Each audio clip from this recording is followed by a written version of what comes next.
मंगल भाव साधने से क्या लाभ है। मंगल भाव पर हम चर्चा करते रहे हैं, इसलिए फिर से जानना जरूरी है कि मंगल भाव क्या है। दूसरे का हित सोचना मंगल भाव है। यह सर्व कुशलता की धारणा है। सर्व कुशलता मतलब ऑल इज वेल, सब कुशल है। जैसे हम करते हैं कि सबका मंगल हो या दूसरे का मंगल हो, अर्थात उसका सब कुछ ठीक है, उसका सब कुछ कुशल पूर्वक हो। और आत्म कुशलता का भाव करते हैं तो भाव करते हैं कि मेरा सब कुछ कुशल है, मेरा सब कुछ ठीक है, ऑल इज वेल। इस धारणा का नाम, इस भाव का नाम मंगल भाव है। अब पूछते हैं कि मंगल भाव साधने से क्या लाभ है। प्रश्न बिल्कुल उचित है, क्योंकि हमारा मन उसी साधना के लिए राजी होता है जिसमें उसको कुछ लाभ मालूम पड़ता है। तो मन को राजी करना बहुत जरूरी है। मन से लड़ करके, मन को दबा करके, मन का दमन करके हम कोई साधना नहीं कर सकते। तो बिल्कुल हमें अपने मन को समझाने के लिए ये बात जानने की जरूरत है कि जो साधना हम करने जा रहे हैं, जैसे मंगल भाव की साधना करने जा रहे हैं, तो उससे क्या लाभ होगा। तो हम 14 मुख्य लाभों पर चर्चा करने जा रहे हैं जो मंगल भाव साधने से प्राप्त होता है। जो पहला लाभ है कि सर्व मंगल भाव से आत्म मंगल स्वतः हो जाता है। गौतम बुद्ध का व्याख्यान तो आपने सुना ही होगा, बार बार ओशो इसकी चर्चा करते हैं कि गौतम बुद्ध अपने भिक्षुओं को हमेशा कहते थे कि जो भी रास्ते में मिले उसका मंगल भाव सोचो, उसके प्रति मंगल भाव रखो और ऐसा भाव करो कि इनका मंगल हो, जो भी सामने आए। तो एक दिन आनंद पूछता है कि गुरुदेव, क्या हमारे मंगल भाव करने से लोगों का मंगल हो जाता है। गौतम बुद्ध कहते हैं कि उनका मंगल होता है या नहीं होता ये गौण है। असली बात है कि जब आप मंगल भाव किसी के लिए करते हो तो आपका मंगल तो स्वतः हो जाता है। तो इसलिए ये बात बड़ी महत्वपूर्ण है कि जब हम किसी के लिए मंगल भाव करते हैं तो आत्म मंगल स्वतः हो जाता है। तो इस कारण हमें मंगल भाव की साधना करनी चाहिए। जो दूसरा मुख्य लाभ है कि ईर्ष्या से मुक्ति मिलती है। ईर्ष्या क्या है? जब किसी से हमारी हम तुलना करते हैं, ईर्ष्या अपने से होती है, ये गजब की बात है। जब कोई अपना है फिर उससे तुलना करते हैं और तुलना में हम ये पाते हैं कि हमसे उसका ज्यादा है, कुछ धन ज्यादा है, पद ज्यादा है, प्रतिष्ठा ज्यादा है, बड़ा मकान है, कुछ साधन ज्यादा है। ऐसा होने पर हमारे मन में जो ईर्ष्या पैदा होती है। लेकिन अगर हम मंगल भाव साधते हैं तो दूसरे तक का मंगल भाव साधते हैं, फिर अपनों का मंगल भाव क्यों नहीं साधेंगे। अपना पड़ोसी है, अपना मित्र है, अपना संबंधी है। तो जब मंगल भाव साधते हैं तो ये भाव धीरे धीरे विदा हो जाता है कि हमारे दूसरे के पास हमसे कम हो। क्योंकि जब हम उसका भी मंगल साधते हैं तो एक भीतर भीतर हमारा भाव रहता है कि हे परमात्मा, सबको सब कुछ दे जिसको वे डिजर्व करते हैं। तो ईर्ष्या अपने आप डाइल्यूट हो जाती है, ईर्ष्या अपने आप समाप्त हो जाती है। तीसरा जो मंगल भाव साधने से लाभ है वो अहंकार करता है, क्योंकि ये सारा खेल अहंकार का है। और अहंकार कहीं न कहीं दूसरों से श्रेष्ठ होने का भाव है कि हम दूसरे से श्रेष्ठ है। हर व्यक्ति दूसरे से श्रेष्ठ समझता है, वो सोचता है दूसरे से ज्यादा समझदार है, दूसरे से ज्यादा उसके पास सब कुछ है। तो या नहीं है तो फिर इसके लिए जलन पैदा होती है।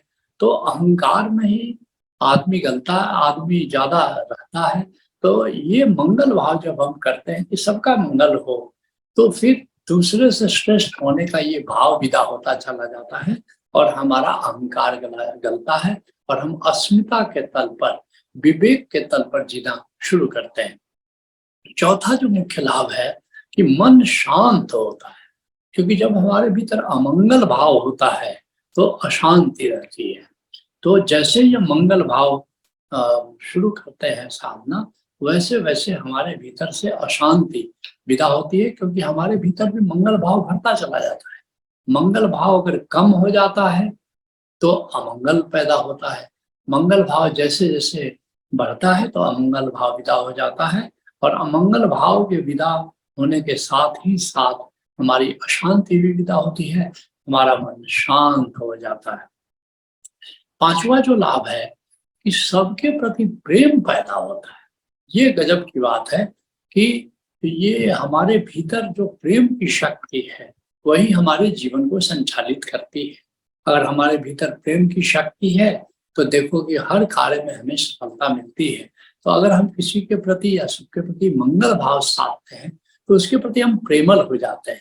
और केवल प्रति की बात नहीं है, प्रति तो धीरे धीरे होती जाती है, लेकिन हमारे भीतर एक प्रेम की शक्ति बढ़ती चली जाती है जैसे जैसे मंगल भाव की शक्ति बढ़ती है। फिर जो छठा मुख्य लाभ है कि हमारा प्रारब्ध सुंदर होता है। प्रारब्ध क्या है? ये कार्मिक नियम से हमारा जीवन गवर्न होता है। जो भी हम कर्म करते हैं वह जमा होता जाता है, इसलिए संचित कर्म उसको कहते हैं। जब हम मृत्यु के बाद स्पिरिट वर्ल्ड में जाते हैं, आत्मलोक में जाते हैं, और वहां से फिर नए जन्म में हम आते हैं, तो उस समय हमको कहा जाता है कि आपको इस नए जन्म में क्या क्या पाठ सीखना है, और आपने पूर्व जन्मों में जो गलतियां की है तो उन गलतियों के अनुसार आपके जीवन में घटनाएं घटेंगी और आपको इससे सीखना है। और मैं एक जैसे उदाहरण देता हूँ कि अभी महाजीवन प्रज्ञा में एक पार्टिसिपेंट आए थे, तो उनके परिवार में उनका एक बच्चा थोड़ा अंडर डेवलप्ड है। उन्होंने देखा कि पिछले जन्म में वो तपस्वी थे, और तपस्या के अतिरेक में एक कछुए के ऊपर वो बैठ करके साधना कर रहे थे, और फिर उन्होंने देखा कि वही कछुआ अंडर डेवलप्ड बच्चा होकर के उनकी पुत्री के रूप में आया है, और उनके उसकी सेवा करने में वो लगे हुए हैं।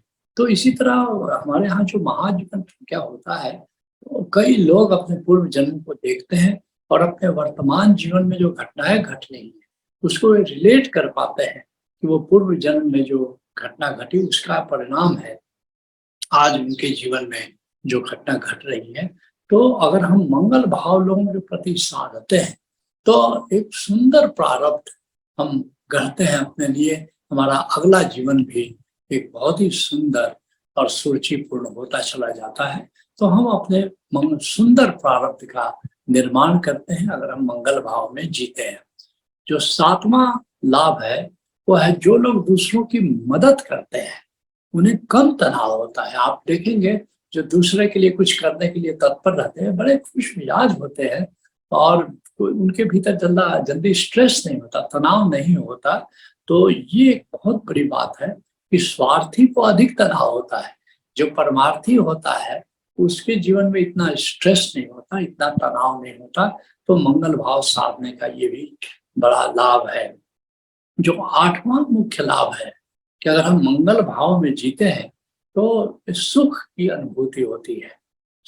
जैसे कबीर साहब कहते हैं, जो सुख प्रभु गोविंद की सेवा सो सुख राज न लगे। कहते हैं कि अगर हम गोविंद की सेवा करते हैं, और बंदों की सेवा ही गोविंद की सेवा है, पशु पंछी बंदे उनकी सेवा ही गोविंद, क्योंकि गोविंद का जो ये उसका उत्तरदायित्व है कि सभी का जीवन सुखमय हो। तो अगर हम किसी का जीवन सुखमय करने के लिए सहयोग करते हैं तो गोविंद की सेवा ही हो जाती है।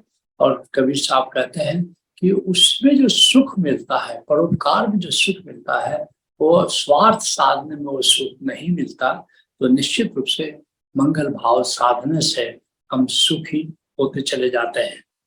और जो नवा मुख्य लाभ है मंगल भाव के, कि जो मंगल भाव साधते हैं उनके जीवन में एक संतोष होता है, असंतोष नहीं होता है, संतोष होता है। और ये जो संतोष है, हमारा ऋषि कहता है संतोषम परमम सुखम, संतोष जीवन में परम सुख लाता है। तो ये कबीर साहब अन्यत्र एक दोहा है, बड़ा बड़ा प्यारा है, कि कहते हैं कि गोधन गजधन बाज धन और रतन धन खान, जब आवे संतोष धन सब धन दूर समान। पुराने जमाने की उपमा है, जिसके पास दुधारू गायें ज्यादा रहती थी, हाथी रहता था, घोड़े रहते थे, उनको सुखी माना जाता था। कबीर साहब कहते हैं कि वो सब धन ठीक है, लेकिन अगर तुम्हारे पास संतोष का धन है तो तुमसे सुखी कोई भी नहीं है। तो जो मंगल भाव साधने से जीवन में संतोष उतरता है और निश्चित रूप से यह संतोष परम सुख में ले जाता है। जो 10वां मुख्य लाभ है कि प्रतिध्वनि के नियम के अनुसार जो मंगल भाव साधना करते हैं उन्हें कई लोगों का सहयोग मिल जाता है। जिन मुख्य 12 नियमों से हमारा जीवन संचालित होता है उसमें एक है प्रतिध्वनि का नियम। प्रतिध्वनि का नियम क्या है कि जैसे हम पहाड़ के ऊपर कुछ आवाज करते जैसे ओम ओम करते हैं तो 1000 गुना हो करके वह ओम हम तक लौटता है। तो हम जो भी जीवन में करते हैं वो मल्टीप्लाई हो करके हम तक लौटता है। तो हम मंगल भाव अगर हम साधते हैं, लोगों के मंगल भाव करते हैं, तो आप पाएंगे कि इस तरह से कई लोग हमारे प्रति मंगलमय होते हैं और कई लोग हमारे कार्य में सहयोग करते हैं। हम अगर किसी के कार्य में सहयोग करते हैं तो कई गुना हो करके वह सहयोग भाव लोगों से हम तक पहुंचता है। तो ये बहुत बड़ा लाभ है। 11वां जो मुख्य लाभ है कि पूरा अस्तित्व ऐसे लोगों की मदद के लिए तत्पर हो जाता है जो मंगल भाव में जीते हैं। ये सारी प्रकृति, ये सारा परम नियम, ये सारा हुक्म उन लोगों के कार्य में सहयोग करता है जो कि मंगल भाव की साधना में जीते हैं। जो 12वां मुख्य लाभ है कि जो लोग मंगल भाव साधते हैं उनके जीवन में सुख सुविधा की कमी नहीं होती है।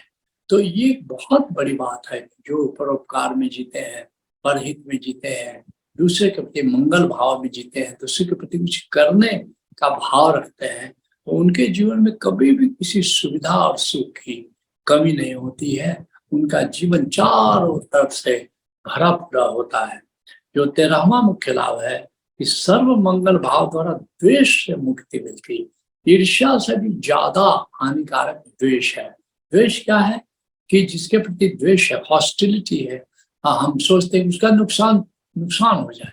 बल्कि लोग तो यहाँ तक सोचते हैं कि अगर हमारा थोड़ा नुकसान होने से हमारे जो शत्रु है या जिसके प्रति हम हॉस्टाइल, उसका ज्यादा नुकसान हो तो उसके लिए भी तैयार हो जाते हैं।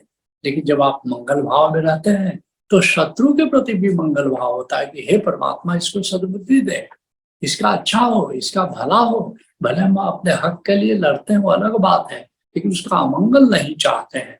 तो अगर ऐसा भाव होता है फिर द्वेष से मुक्ति मिलती है।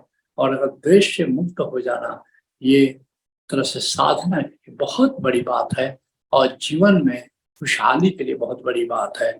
और फिर 14वां मुख्य लाभ है कि मंगल भाव खुशी देता है।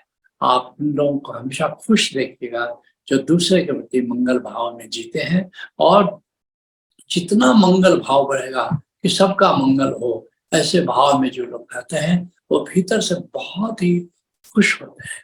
तो ये 14 मुख्य लाभ है जिसके लिए हमें मंगल भाव की साधना करनी चाहिए।